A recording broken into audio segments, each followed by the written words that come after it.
들으실 하나님 말씀은 요한복음 11장 17절부터 27절까지의 말씀입니다. 제가 대표해서 읽어드립니다. 예수께서 와서 보시니 나사로가 무덤에 있은지 이미 나흘이라. 베다니는 예루살렘에서 가깝기가 한 오리쯤 되매 많은 유대인이 마르다와 마리아에게 그 오라비의 일로 위문하러 왔더니, 마르다는 예수께서 오신다는 말을 듣고 곧 나가 맞이하되 마리아는 집에 앉았더라. 마르다가 예수께 여짜오되 주께서 여기 계셨더라면 내 오라버니가 죽지 아니하였겠나이다. 그러나 나는 이제라도 주께서 무엇이든지 하나님께 구하시는 것을 하나님이 주실 줄을 아나이다. 예수께서 이르시되 네 오라비가 다시 살아나리라.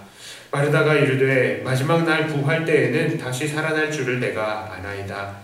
예수께서 이르시되 나는 부활이요 생명이니 나를 믿는 자는 죽어도 살겠고 무릇 살아서 나를 믿는 자는 영원히 죽지 아니하리니 이것을 내가 믿느냐. 이르되 주여 그러하외다. 주는 그리스도시요 세상에 오시는 하나님의 아들이신 줄을 내가 믿나이다. 아멘. 기도합니다. 하나님, 부활주일 말씀 나눕니다. 이 말씀 속에서 우리에게 부활하신 예수님의 믿음, 그리고 또한 우리 또한 부활할 수 있다는 소망, 이것이 가득 넘치게 하여 주시고 이 세상을 이겨나가는 원동력이 되게 하여 주시옵소서. 예수님 이름으로 기도드립니다. 아멘. 오늘은 주님께서 부활하시는 것을 기념하는 부활주일입니다. 부활절은 바로 예수님께서 바로 부활이요 생명이시라는 것을 증거하신 날이죠. 주님께서는 살아계실 때에 이미 나는 부활이요 생명이다 라는 것을 말씀하셨고, 또 죽으시고 정말로 부활하심을 통해서 그 말씀이 진짜 사실이라는 것을 증명하셨습니다. 특별히 오늘 우리는 예수님께서 부활하신 그 장면을 살펴보기보다는 예수님께서 친히 다시 살리신 나사로의 이 본문을 통해서 부활이요 생명이 되시는 우리 부활의 생명의 주인이신 우리 주님을 더 잘 알아보기를 원합니다. 자, 오늘 우리가 함께 읽은 본문은 예수님께서 죽은 나사로에게 찾아오심으로 시작이 됩니다. 본문에서 예수님은 나사로의 죽음 앞에서 비통해 하시며 눈물까지 보이셨습니다. 예수님께서 비통히 여기셨다는 말이 33절과 38절에 두 번이나 나타납니다. 예수님께서 그가 우는 것과 또 함께 온 유대인들이 우는 것을 보시고 심령에 비통히 여기시고 불쌍히 여기사. 38절에서는요, 이 예수께서 다시 속으로 비통히 여기시며 무덤에 가시니 무덤이 구리라 돌로 막았거늘. 자, 왜 예수님께서는 이 죽음 앞에서 비통해 하시고 눈물까지 보이셨을까요? 생각해보면 나사로의 죽음과 예수님의 이러한 행동은 의아하지 않을 수가 없습니다. 왜냐하면요, 본문의 마리아나 마르다의 말대로 예수님께서 나사로에게 일찍 오셔서 나사로와 함께 계셨더라면 나사로는 죽지가 않았을 것입니다. 죽지 않았을 거죠. 그러니까 이건 예수님이 나사로를 죽게 하신 것이라는 겁니다. 11장 6절에 보면요, 예수님께서는 나사로가 병이 들었다는 소식을 들으셨어요. 그런데도 계시던 곳에서 이틀이나 더 머무셨다라고 말씀을 하십니다. 그러니까 예수님께서는 나사로를 일부러 죽게 하신 것이죠. 그럼에도 불구하고 예수님께서는 이 나사로 죽은 것을 보고 또 이 오늘 본문에 보니 이 말씀 함께 읽은 말씀을 보니까 비통하게 여기셨다라고 합니다. 이건 좀 이상하지 않습니까? 아니, 일부러 기다리시지를 말던가 아니면 비통해 하시지를 말던가 둘 중에 하나를 하셔야 되는데 일부러 기다리셔서 나사로를 죽게 하시고 나사로에게 찾아가셔서 비통해하고 불쌍해 하신다는 것은 좀 안 맞는 말씀인 것 같습니다. 자, 여기에서 우리는 예수님께서 보여주시는 이 비통히 여기시고 불쌍히 여기심에 대해서 그 뜻을 정확하게 한번 볼 필요가 있습니다. 이 비통히 여기시다라는 단어는요, 신약에서 총 4번이나 5번 정도밖에는 나타나지 않는 단어입니다. 그 얘들이 언제 주로 나타나냐면요, 예수님이 기적을 체험한 이들에게 야, 너 이거 어디 가서 함부로 말하지 마라 하면서 엄하게 경고하실 때에 이 엄히 경고하다라는 단어가 비통히 여기시다라는 단어예요. 이 단어예요. 예. 그러니까 이게 무슨 관계가 있습니까? 이것은 우리가 이해하는 슬퍼하시고라는 단어보다는요, 이 마음이 견고해지고 엄격해지시는, 그러니까 슬픔보다도 오히려 분노에 가까운 단어입니다. 마음이 완고해지는 단어예요. 예. 자, 그래서 일부 성경에서는 이 단어를 예수님께서 화를 내셨다라고 번역하기까지 하는 것입니다. 그러면 여기 불쌍히 여기심은 뭡니까? 여기 신약에서는 이 불쌍히 여기심이라는 단어가 자주 나타났는데, 이 단어가 쓰였던 용례들은 모두 사람들이 두려워하는 마음, 곤란한 상황을 표현할 때 이 단어를 썼습니다. 사람들이 예수님을 뵙고 귀신들을 본 듯이 두려워했습니다 라는 것이나, 이 요한의 아버지 사가랴가 천사를 보고 놀라서 두려워했습니다 할 때 그 쓰이는 단어가 이 불쌍히 여기심이라는 단어예요. 자, 그렇다면 이 비통히 여기시고 불쌍히 여기심을 어떻게 보아야 할까요? 이것은 바로 우리가 이해했던 예수님의 슬퍼하심을 넘어서는 거예요. 이것은 예수님의 마음이 심각해지고 두렵고 놀랄 정도로 곤란해지신 상황을 이야기하는 겁니다. 왜 예수님께서는 이렇게 마음이 심각하고 곤란해지셨습니까? 그것은요, 사람들이 가지고 있는 잘못된 신앙 때문이었습니다. 예수님께서는 이런 이들의 잘못된 신앙을 고치시면서 이들에게 다음과 같은 것들을 가르치시기를 원했습니다. 첫 번째는 바로 주님께서는 주님 안에서 우리가 확실히 부활할 수 있다는 사실을 가르치시기를 원하셨습니다. 본문에서 예수님께서는 사람들의 어떤 모습을 보시고 비통해 하셨다 합니까? 33절에 보니까요, 함께 온 예수님께서 그가 우는 것과 또 함께 온 유대인들이 우는 것을 보시고 심령에 비통히 여기시고 불쌍히 여기사, 자, 그들이 우는 것을 보시고 비통해 하셨다 합니다. 그들은 슬퍼했습니다. 자, 그런데 예수님께서는 그들의 슬퍼하시는 것을 보시고 왜 심각해지시고 두려울 정도로 곤란하셨습니까? 그것은요, 바로 그들의 슬픔에, 그 슬픔이 바로 그들의 신앙이 확실하지 않고 막연하다는 것을 증거하고 있기 때문입니다. 사실 이들의 부활관에 의하면은 이들은 이렇게 반응할 수밖에 없어요. 당시 유대교인들은 사람이 죽으면 곧바로 하늘나라로 간다, 이렇게 생각하지 않았습니다. 바로 마지막 날 하나님께서 세상을 심판하실 세대가 오는데 그때에 부활한다 라고 믿었어요. 그러니까 그 전까지는 그냥 땅에서 잠을 잔다 라고 믿었던 것이죠. 그리고 마지막에 이 사람들이 부활할 거라는 완전한 확신도 없는 게, 그들이 율법을 이 땅에서 잘 지키고 하나님의 법에 충성한 사람들만이 부활해서 하나님의 그 복을 누릴 수 있다라고 믿었기 때문입니다. 이게 무슨 말입니까? 바로 그들의 구원과는 사람의 노력으로 착하게 순종해야 하나님의 나라에서 부활할 수 있다라는 말이에요. 자, 그러면 누가 부활할 수 있습니까? 그 기준이 뭡니까? 이게 문제예요. 인간은 그 기준을 알 수가 없는 겁니다. 누가 얼마나 순종했는지, 얼마나 착한 일을 했는지, 어떻게 해야, 그 얼만큼 해야 이 부활의 복을 맛볼 수 있는지 사람의 기준으로는 알 수가 없는 겁니다. 그러니 이들은 언젠가는 마지막 날에 나사로는 부활하겠지 하는 이런 막연한 신앙을 가지고 있어서 그저 슬퍼할 수밖에 없는 겁니다. 그렇기 때문에 예수님께서는 마르다에게 나사로를 곧 살려낼 것을 말씀하실 때 마르다가 24절과 같이 대답하는 거예요. 마르다가 이르되 마지막 날 부활 때에는 다시 살아날 줄을 내가 아나이다.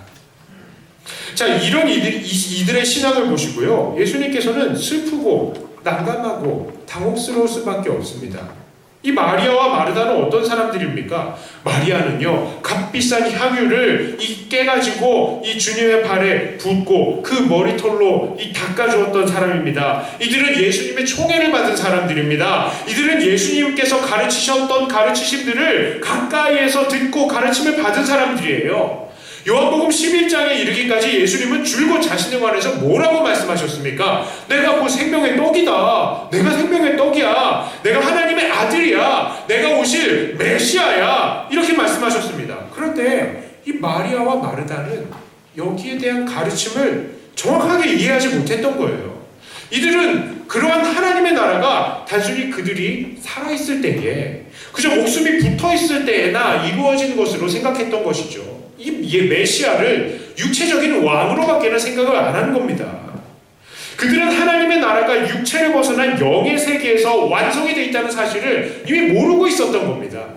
그래서 예수님께서는 마르다에게 강조하셨어요. 25절 26절에 예수께서 이르시되 나는 부활이요 생명이니 나를 믿는 자는 죽어도 살겠고 무릇 살아서 나를 믿는 자는 영원히 죽지 아니하리니 이것을 네가 믿느냐.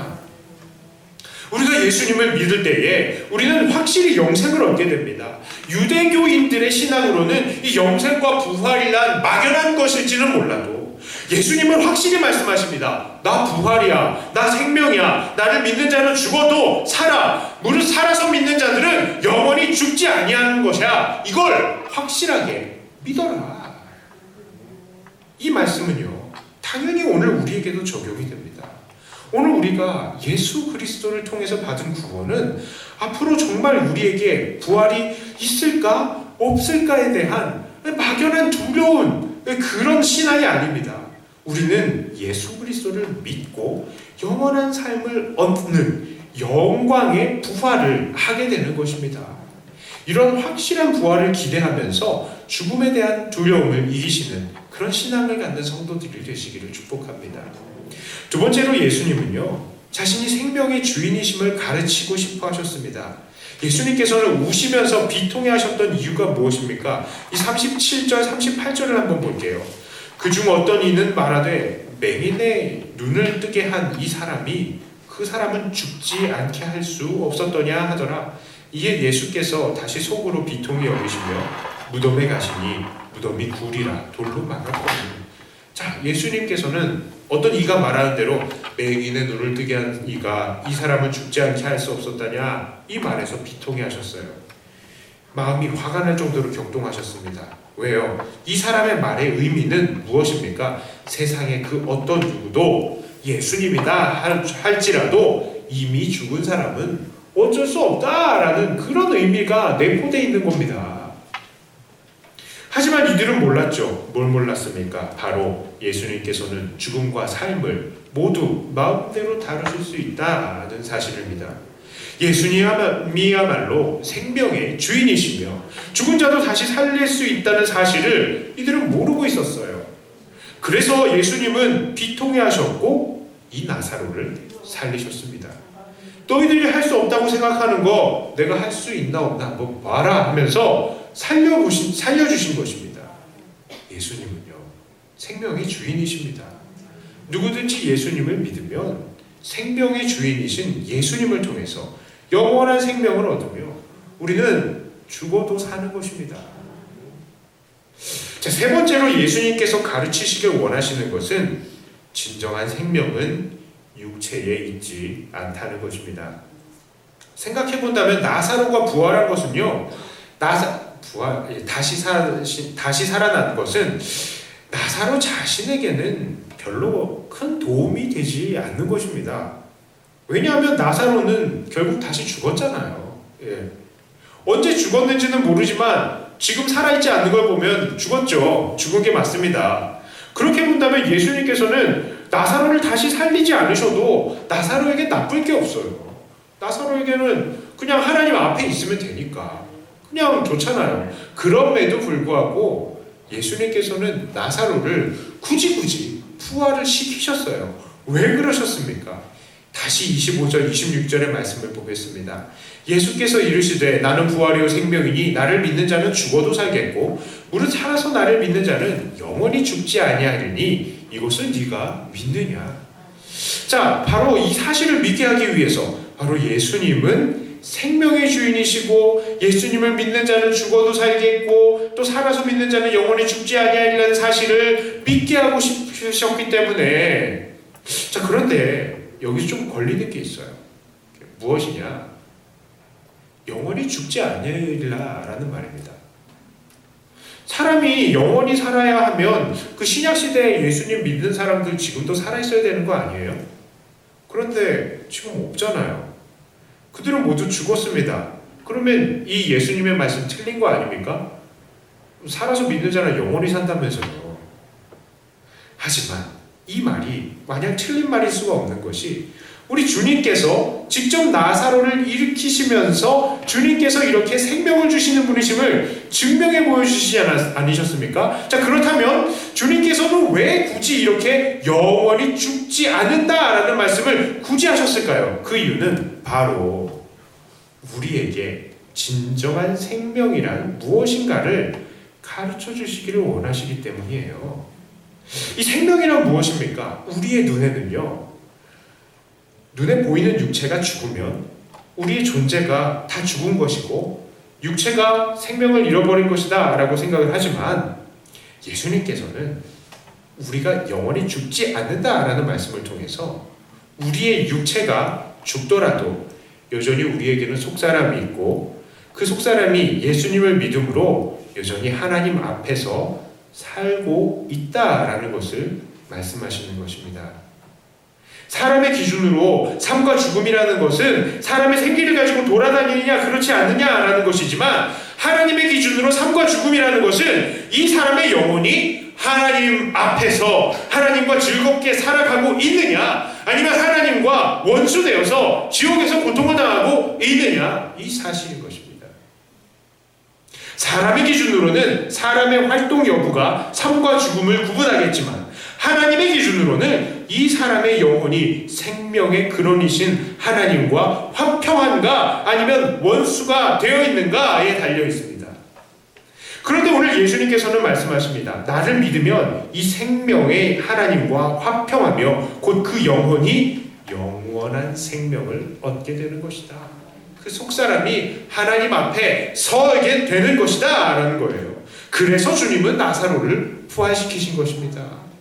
그리고 이것은 예수님의 부활 원리에도 똑같이 적용될 수 있어요. 주님이 부활하셨고 승천하셨습니다. 주님께서는 왜 그렇게 하셨습니까? 바로 우리가 주님을 믿을 때에 영원히 하나님 앞에 살게 된다는 그 말씀이 사실이라는 것을 입증하시려고, 우리를 믿게 하시려고 친히 부활하신 것입니다. 오늘 우리의 삶은 어떻습니까? 사람이 영생한다는 것은 하나님 앞에 살아있다는 것인데요. 정말 우리는 오늘 하나님 앞에 살고 있습니까? 예수님을 믿고 하나님 앞에 살고 있다는 그 믿음을 가지고 있습니까?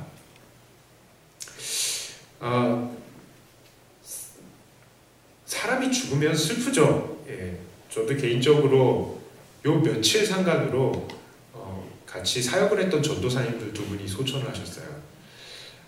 마음이 좀 슬픈 마음이 있습니다. 슬픈 마음이 있지만 그러나 아주 슬프지는 않습니다.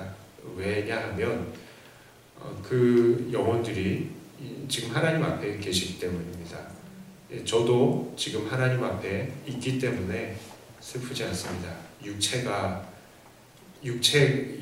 지금 보이지 않지만, 우리가 결국 또 지금 눈에 보이지 않지만 이사를 가졌다라고 생각을 합니다.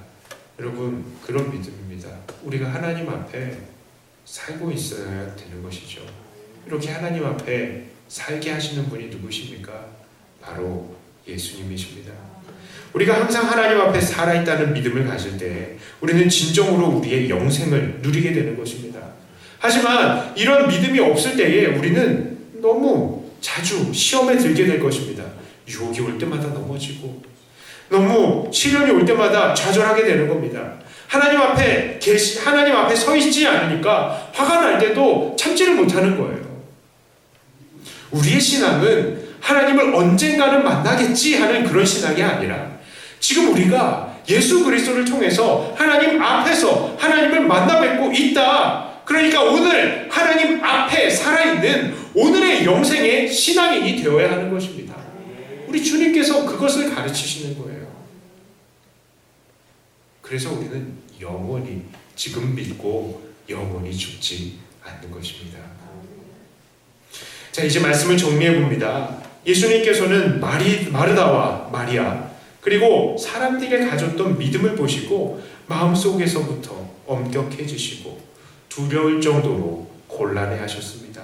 그것은 구원과 영생에 대한 그들의 신앙이 막연했고 또 그들이 이 예수님이 생명의 주인이시라는 사실과 또 예수님을 통해서 우리가 생명의 근원이신 하나님 앞에 살 수 있다는 사실을 미처 깨닫지 못했기 때문입니다.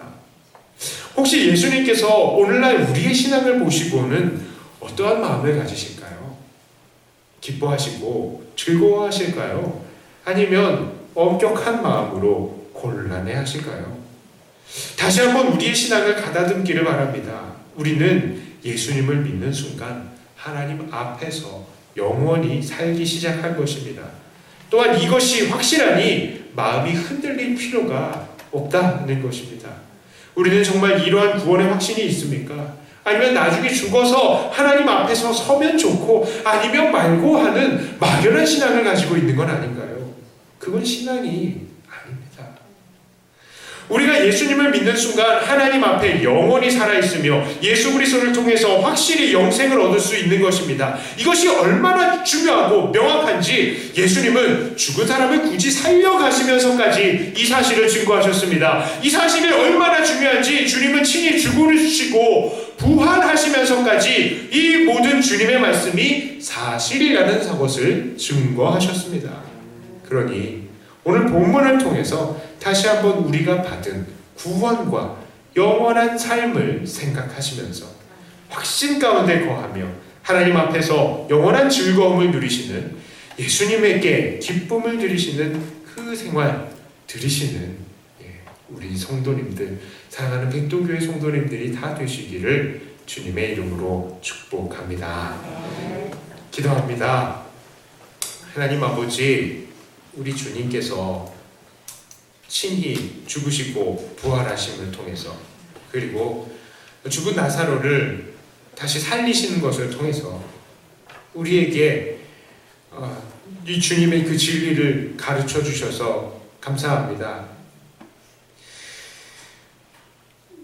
우리 생명의 주인이신 우리 주님, 그리고 우리를 영원히 하나님 앞에 살게 하신 주님, 우리가 이 주님을 오늘도 붙들고 이 세상에서 흔들리지 않는 우리가 되게 하여 주시옵소서.